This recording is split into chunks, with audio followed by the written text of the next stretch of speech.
So what does it really cost to live in Ecuador?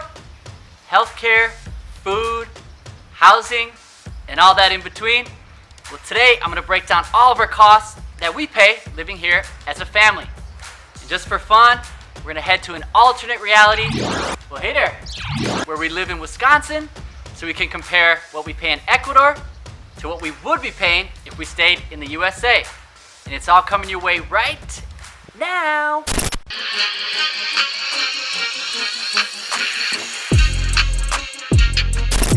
Welcome to Our Life Unknown. If this is your first time here and you want information or you're just curious about life abroad, be sure to subscribe and hit the bell so you don't miss any of our content. So cost of living was one of the main reasons we decided to move to Ecuador.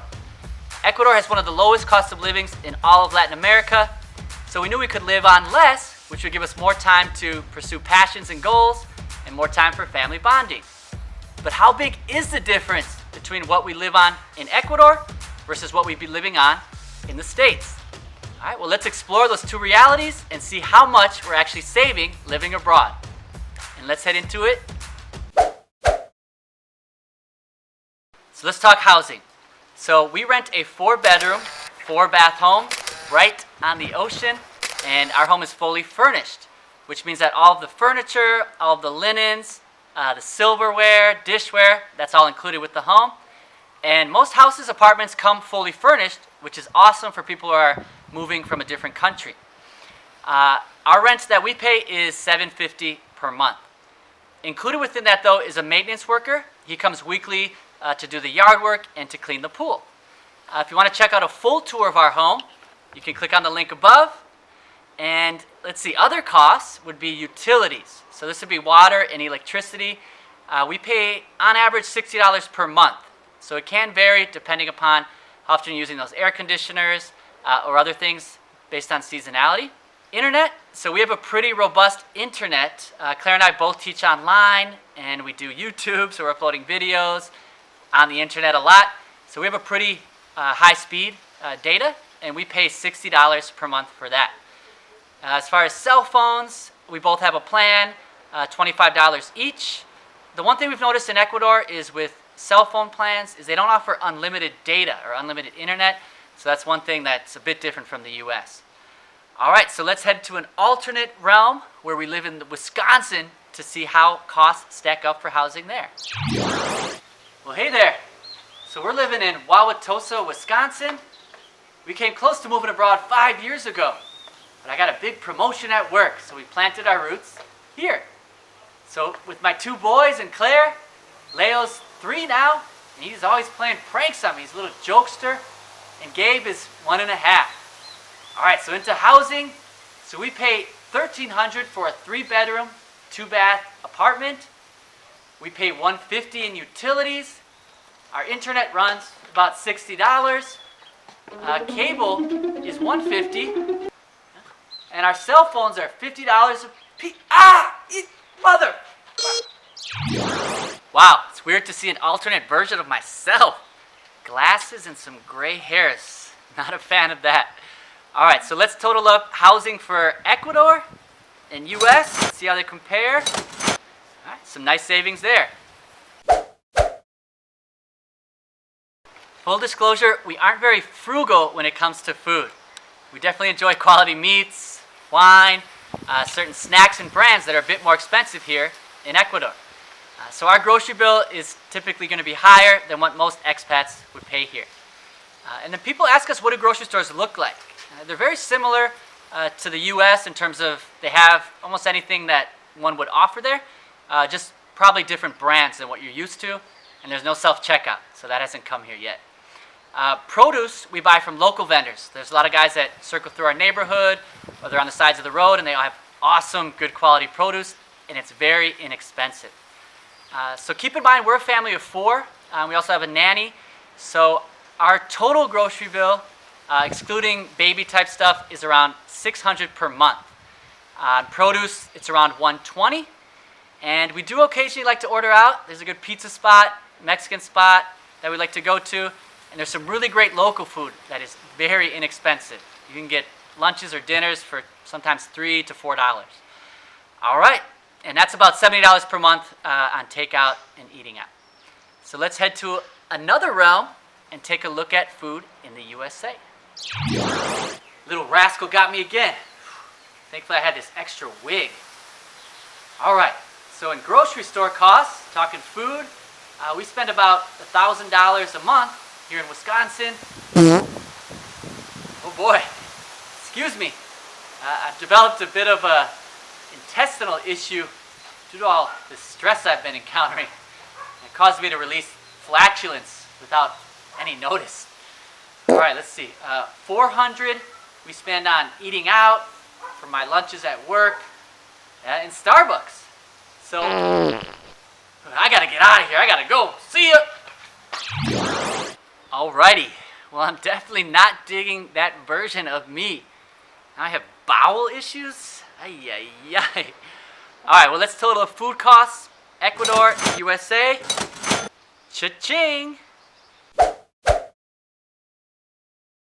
We have 2 young boys. Leo is 3 years old and Gabe is 1.5. And while we appreciate all the time we can spend with our children abroad, we do need some time to ourselves to get work done, do household things, run errands. So we have a part-time nanny, and she is wonderful. We're so grateful for all that she does. She comes Monday through Friday from 1 to 5 p.m., and we pay her $250 per month, plus transportation and meals. And then schooling, so Leo was enrolled prior to COVID in a private bilingual school. He really loved it. The teachers are great. And we paid $140 per month for his schooling. Childcare products, diapers, wipes, all that other stuff, that we pay about $150 per month. And that's our childcare. So let's head over to the US to see what we pay there. Hope you can edit out those flatulence sounds. So on to childcare. So we spend about $200 a month on things like diapers, wipes, stuff for the kids. And this past year we hired a live-in au pair. He's awesome. He's from Argentina. He's 22 years old. He has a freaking body of a Spartan. But last night I heard Claire talking in her sleep.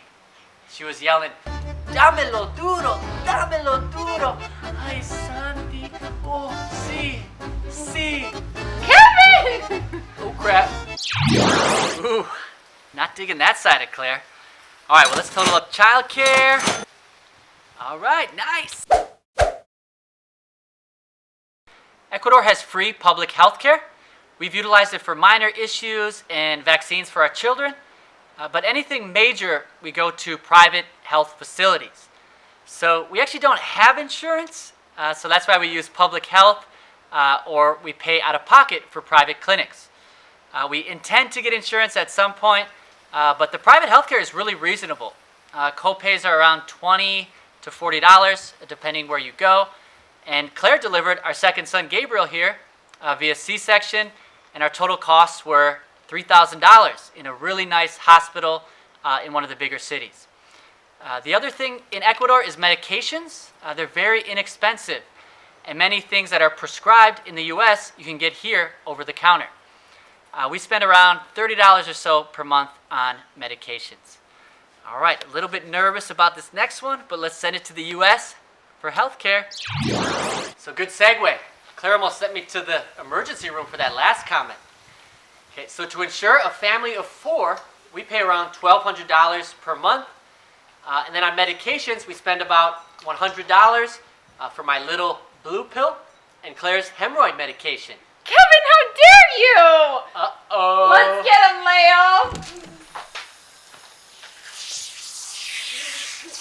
Ah! Guys! All right.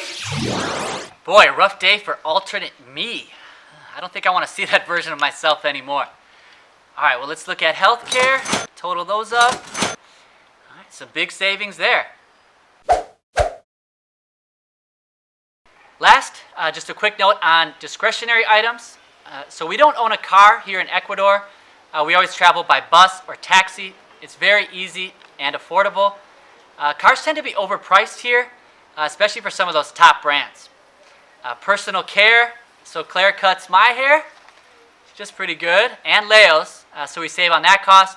If we did go to a local barber shop, it'd be around $5 to $10. Claire goes to the salon maybe every few months for a cut and color. It's $50 or so. Clothes, apparel, we also don't buy that stuff here that often. It's just overpriced when you compare it to what you'd pay in the States. So we stock up when we go home or when family and friends come to visit us. We don't go out that much. If we do have free time, we like to spend it at the beach. Otherwise, we do go to the mall or to a movie. And for those interested in insurance, we did talk to some local expats. They spend around $70 per month on their plans. Okay, so as far as discretionary, we spend about $250 per month. Looking at all the costs to live here in Ecuador, we're at about $2,500 per month. And if we were living in our home state of Wisconsin, we'd be closer to $8,000. So a big difference in terms of what we're saving living abroad. Okay, so if you enjoyed this video or found it helpful, be sure to drop us a like and subscribe for more content. All right, so we'll see you next time. Adios!